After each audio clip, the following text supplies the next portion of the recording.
നിയമസഭാ തെരഞ്ഞെടുപ്പിൽ ഹാട്രിക് വിജയം നേടി CPM ഭരണത്തിലെത്തുമെന്ന് CPM area secretary KA Joy KCV ന്യൂസിനോട് പറഞ്ഞു. കോതമംഗലത്ത് ആന്റണി ജോണിന്റെ വിജയം ഉറപ്പാണെന്നും തദ്ദേശ തെരഞ്ഞെടുപ്പിലെ പരാജയം നിയമസഭാ തെരഞ്ഞെടുപ്പിനെ ബാധിക്കില്ലെന്നും അദ്ദേഹം കൂട്ടിച്ചേർത്തു.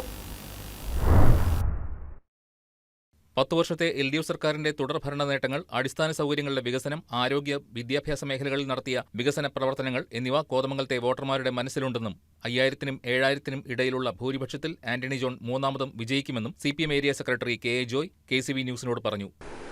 ഞങ്ങളുടെ ഒരു കണക്കുകൂട്ടൽ 5000-നും 7000-നും ഇടയ്ക്ക് ഭൂരിപക്ഷം ഒരു ഹാട്രിക് വിജയത്തിൻ്റെ തലത്തിലേക്ക് പ്രിയപ്പെട്ട ആന്റണി ജോൺ നേടും എന്ന ഉറച്ച കണക്കുകൂട്ടലും വിശ്വാസമാണ് ഞങ്ങളെ സംബന്ധിച്ചുള്ളത്. അതിൻ്റെ അടിസ്ഥാനപരമായിട്ടുള്ള കാരണങ്ങൾ ചുരുക്കമാക്കൽ സൂചിപ്പിക്കുന്നത് 10 വർഷക്കാലത്ത് ഗവൺമെൻറ്റിൻ്റെ തുടർ ഭരണത്തിൻ്റെ നേട്ടങ്ങൾ, അത് സാമൂഹ്യ രംഗത്ത് മറ്റ് അടിസ്ഥാന സൗകര്യ നേട്ടങ്ങളായി വിദ്യാഭ്യാസ ആരോഗ്യ മേഖലയിലെ സമഗ്രമായിട്ടുള്ള വികസനങ്ങളും നേട്ടങ്ങളും, അതോടൊപ്പം തന്നെ സാമൂഹ്യ സുരക്ഷ പെൻഷൻ അടക്കമുള്ള വീട് കൊടുത്ത പദ്ധതി അടക്കമുള്ള സംഗതികൾ കോതമംഗലത്തെ വോട്ടർമാരുടെ മനസ്സിൽ നിറഞ്ഞു നിൽക്കും.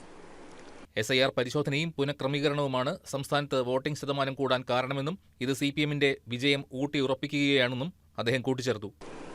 SIRന്റെ പരിശോധനയും അതിൻ്റെ പുനഃക്രമീകരണവും വന്നതിൻ്റെ ഭാഗമായിട്ടുള്ള ഒരു വോട്ടിംഗ് പാറ്റേൺ സ്വാഭാവികമായിട്ട് വന്നിട്ടുണ്ട് എന്നാണ് ഞങ്ങൾ മനസ്സിലാക്കുന്നത്. പക്ഷേ വോട്ടിംഗ് ശതമാനം കൂടിയാലും കുറഞ്ഞാലും ഇത് ഇടതുപക്ഷ പ്രസ്ഥാനത്തെ സംബന്ധിച്ച് ബാധിക്കുന്ന ഒരു സംഗതിയല്ല. ഇപ്പോൾ വോട്ടിംഗ് ശതമാനം കൂടിക്കഴിഞ്ഞാൽ സ്വാഭാവികമായിട്ടും ജനങ്ങൾ ഇടതുപക്ഷ പ്രസ്ഥാനത്തിന് അനുകൂലമായിട്ട് വോട്ട് ചെയ്തു എന്നുള്ള ചരിത്രപരമായിട്ടുള്ള ചില അനുഭവങ്ങളും കഴിഞ്ഞ തെരഞ്ഞെടുപ്പിലൊക്കെ നമ്മുടെ മുമ്പിലുണ്ട് താനും.